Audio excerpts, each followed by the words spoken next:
Is Star Trek Strange New Worlds the best live action Star Trek on TV right now? I have something to say.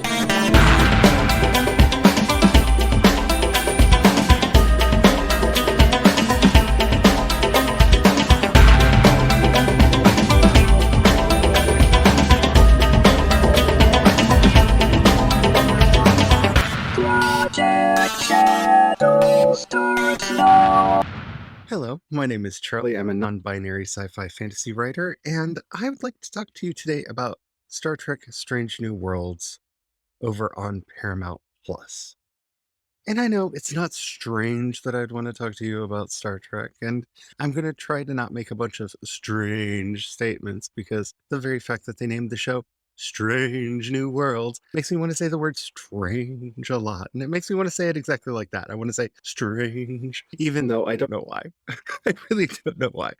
As you all know, I am a huge fan of Star Trek. I watch Star Trek every day and have for the vast majority of my life. I've gone to Star Trek conventions. I am a member of a Star Trek fan association. I've written Star Trek fan fiction.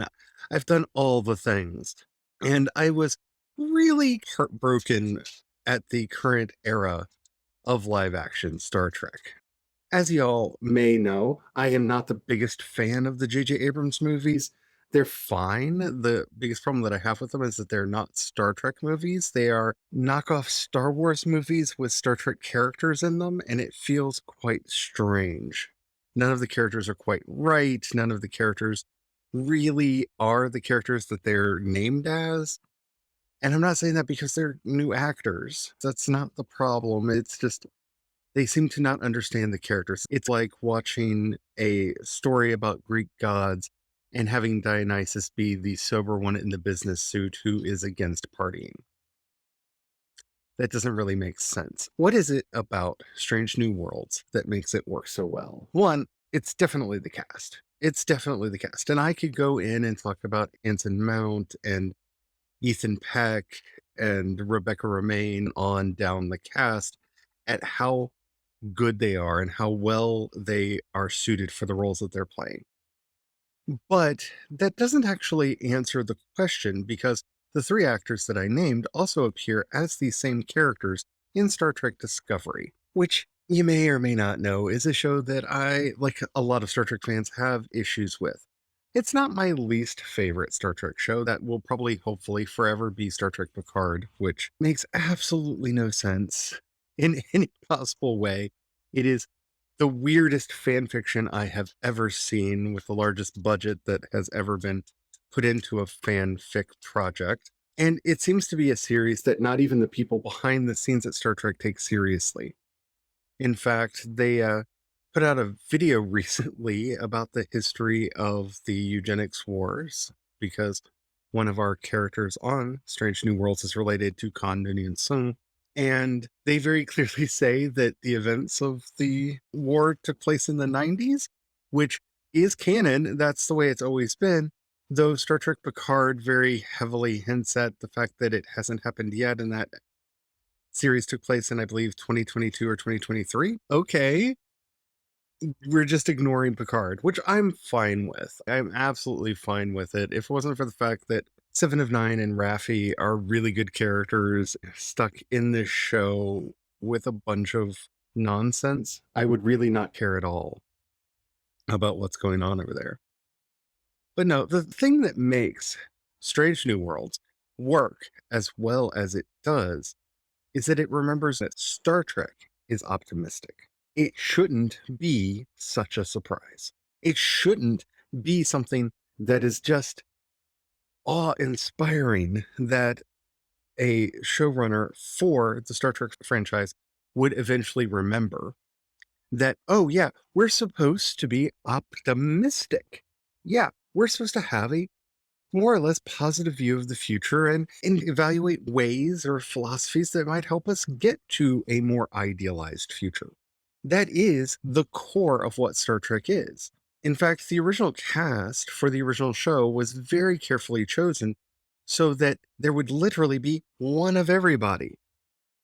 There was a Japanese helmsman, there was a Vulcan science officer to show that we would be able to even work with aliens when we eventually meet them. Uhura was from Africa. And the most shocking character, I think, on the entire show being Chekhov, who was Russian at the height of the Cold War. But the whole premise of the original series was that people can get along, that people can come together, and it's our diversity that makes us stronger, that it's coming together with multiple voices from multiple angles and multiple life experiences that gives us the strength to do the things that we want to do, that we need to do, that we desire to do.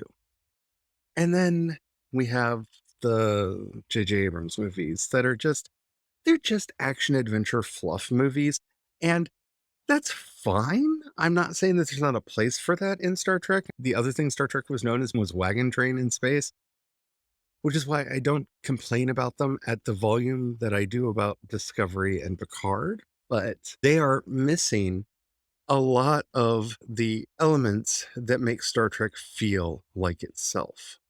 And both Discovery and Picard are just pessimistic views of the future. They are shows that have forgotten how to dream. They're shows that have forgotten how to have hope or inspire hope or be hopeful at all. Their characters, for the most part, are mired in this ennui that just can't be beaten. I say that. It looks like Discovery is trying to turn and course correct and become better about this. And all I can say is I'm happy that we're only getting one more season of Star Trek Picard, because I don't think that there's a way for that show to dig itself out of the hole that it's dug itself into. The show makes, I know I say it a lot, but the show makes no sense. And the fact that it decided to make its second season irrelevant by having it be a time travel story that, if they are successful at the end, will completely undo everything, so nothing really mattered. I feel that was a response to season one that did not make sense at all, because the Romulans knew the data existed the whole time and yet never did anything about it, even though they definitely would have if any of the things that are said in Star Trek Picard were true. Not to mention Mudd's robots from the original series, and just on and on. There's so many places that you can go that make the first season make no sense. And the first season also just mired itself in so much unnecessary suffering. Yes, your lovebirds got together from TNG, but of course they, one, lost a child and named their other child after the sister that Deanna Troy didn't know that she had, until her mother almost had a mental breakdown because the memory got reawakened in her, which caused so much psychic trauma she almost died because it was such a traumatic experience. But they're married. And I don't think that the thing that makes Star Trek Strange New Worlds work as well as it does, I don't think it has anything to do with the fact that they've gone back to an episodic format. I think you can tell Star Trek stories in a way that are serialized. You can see this starting to happen in shows like Deep Space Nine and in Voyager, and especially in Star Trek Enterprise. This is a franchise so that you can tell these prolonged stories that take place over multi-episode arcs and not just the infamous two-parters. But the topics that have been picked, the way that they've been handled, has in many ways added up to a show that, one, defied my initial expectations of it, and actually does ask those important questions of how can we get along? Should we get along? How do we do this? Is it perfect in its answers? No, it's a fictional TV series made in the 2020s by flawed human beings, and it will never be perfect because that is the nature of all art. But the fact that it is willing to not only engage in the questions that it's asking about political division and bettering the species and all of these things in a way that is honest and feels integral to the story. So I'm going to try not to do too many spoilers for the series because I really think that people should watch it. But for anybody who's familiar with the character, even though that they have altered her name and some of the bits about her, there's one spoiler that I do have to give, and that's from episode 3.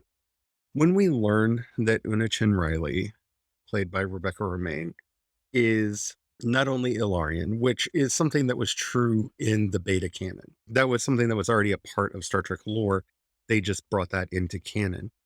But that she was genetically enhanced and that she was an augment as a result of this. It felt like it made sense with her character. All the way back to the way that she was originally played by Majel Barrett in the original series, through to what we get in this show, it really felt like this is her. You always got a sense with number one that she was hiding something, that there was something that she was keeping very close to the vest, that there was something that she just wasn't saying out loud, and that there was so much more to her than what appeared at face value. And learning this about her, not only how she felt shame about it, how she has covered it up so that she could be a part of Starfleet. Well, yes, it made me think about Bashir from Deep Space Nine, which is my favorite of the Star Trek series, but it made you understand her in a way that made her work better. It came out of her character that, isn't it amazing that the genetic augmentation that she has allows her to save the crew? That it allows her to be of service to others. And that is more than anything else the way I think about number one's character. She was always there. She was always supportive. She was always the one who was the first to help, who was also very logical. In fact, in the original pilot, I would dare say she was more logical than Spock was. And it's interesting seeing them play around with this, both in the short trek that they did with her and Ethan Peck's Spock, and kind of a little bit on the show. But it makes sense for her character. It's not a random thing that is added to her. Why is she always so reserved? Why is she always so careful about how she comports herself? In the original pilot, this was more than likely the case because she was a woman. And in the 1960s, selling the idea of a woman being in a position of power like that was not an easy thing to do. In fact, it was a literally impossible thing to do because she was one of the elements that they had to change when they went to the second pilot for the series, because the network did not believe that anyone would buy a woman in a position of power like that. So having her have this kind of defensive edge makes sense, especially in the setting that the show was originally made in. It doesn't so much today, where we are used to the concept of things like female CEOs and people in leadership. We have seen female prime ministers around the world. So the idea of a woman in a position of power does not strike us as odd in the way that at least television executives in the 1960s felt that it would. So by giving that portrayal that was so wonderfully done by Majel Barrett a new meaning and a new purpose, it helps us to understand her in a new way. Also, I do love the homage to Majel that we get both of her characters appearing in this series. And I also love the new Christine Chapel, and I'm hoping to see a lot more of her as well. But that's a side note that I couldn't help but throw in just a little bit about. But between what's going on with her, what's going on with Spock, what's going on with Uhura, who finally has a backstory, it is wonderful to see her come alive in this wonderful way, played by an extraordinary non-binary actor, Celia Rose Gooding. And the first thing that I said when I saw her, I turned to my husband and I said, she better be able to sing because one, Nichelle Nichols is a phenomenal singer in her own right, but because this is something that was made integral to Uhura's character. So I love that in her spotlight episode that we get this season, she communicates with an alien species with song. And that's beautiful. Again, born out of her character and giving her more backstory and more of an understanding of who she is. It fleshes her out more as a living, breathing human character. We get to learn about her family and where she came from and how she ended up in Starfleet and how they mirrored Nichelle Nichols' own concerns about being on Star Trek into the character of Uhura, who doesn't know if she's there for the right reasons or if maybe somebody who wants it more should be there in her place. That is a beautiful homage to the actor, to the character that gets added into the show and brings it to life in a way that just warms my heart and makes me feel so happy that this show exists. The thing that surprises me most about Strange New Worlds is that it talks about the thing that they're not supposed to talk about. And I don't know any other way to put it than that. In a way to deal with people who had issues with Star Trek Discovery, there is this odd dramatic sequence at the end of, I think it was season 3. I want to say season 3, it may have been season 2. I get lost on the season numbers for that show because I don't rewatch it all that much. Where we see all of our characters that would end up being in Star Trek Strange New Worlds raising their hand and swearing on the Federation that they will never ever speak of any of the things that happened in Star Trek Discovery ever again, that it is super secret and locked away, and no one's ever going to talk about it again. We're never going to talk about it again. No, we're not going to talk about it again until, of course, the new season starts. And hi, here we are. We're going to talk about it because how do you not bring up the fact that Christopher Pike saw how he's going to die?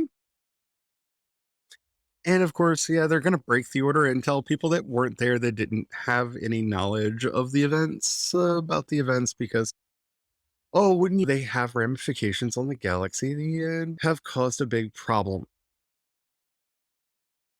I don't know how much they intended that to be an apology for the earlier seasons of Star Trek Discovery. It did very much read as an apology for Discovery, but it was handled well, and I'm hoping that they get past it soon. Not because I don't think that it's an interesting thing for Christopher Pike to be dealing with. It's just I don't want that to be the only thing we learn about his character, is that he knows how he's going to die and he is trying to learn how to cope with that. It's a one note that they've given him, and I'm hoping that he gets to do more and be more than just that. But only time will tell. And also, I'm not really going to address all of the bigotry that has been exposed in the fandom over a character that only ever existed in the animated series being changed from a white man to a black man. Because, one, these are the same people that complained about them having a holodeck on Discovery, even though they had holodecks on the Enterprise in the animated series. I don't know what to do with y'all. You can't argue for the canonicity of the animated series for one thing and not for the other. And I think that the animated series is like Legends for Star Wars. If there's something in there they want to pull out and bring forward, they're going to do it in some way. But it doesn't mean that it's going to happen exactly the way that it happened on the animated series, or that things are going to be exactly the way that they were on the animated series. So there's that. It just goes to show, if that is your problem with this series, that they turned a character that you probably didn't know about till somebody Googled it and showed you a picture of him from the animated series, from a white character to a black character, even though, let's face it, very few people have ever even seen the animated series. It's like being mad that there are black dwarves in the upcoming Lord of the Rings TV series that Amazon's doing. That's a you problem. That's you telling on you and you having a problem that you need to work on, not so much a problem with this show. So, shame on you. Star Trek has always been about infinite diversity and infinite combination. And if you can't accept other shades of human on the show, how can you even cope with the fact that Mr. Spock exists? Anyway. Yeah, all in all, I have really enjoyed this series. I've refrained from talking about it until we got to episode 3 because I liked episode 1, but that could be a fluke. I liked episode 2, but again, maybe it was just too good to be true. I liked episode 3, and I'm hoping to like 4 and all the ones that follow.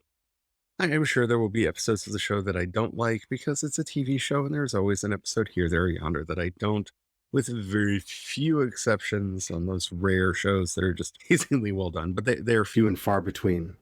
And yeah, I'm hoping that people give this show a chance. I'm hoping that people give this show the space that it needs to grow and develop and maybe right the course and bring Star Trek back into what it needs to be. that thing that we need now more than ever: hope. See, this is what I complained about most in my review of the Dune movie that came out. That book is about politics and how people exploit others and abuse the environment and cause all manner of catastrophe for others out of their own greed. And to completely strip that out of the book to make the movie in this time where this could be a very important story where we talk about climate change and what's going on with the world and imperialism and propaganda. If we just strip all that out, it makes the story empty and without meaning. And Star Trek Without Hope is just another adventure story. Because Star Trek is more than just hope punk. It's not just here's a bad scenario and how we are going to struggle to triumph over it. Star Trek is hope of we can get over our issues. We can get to the other side. That no problem is truly intractable. That there is a solution out there if we come together and work hard to find it and bring it into the world. That's what Star Trek has always been and what it needs to be.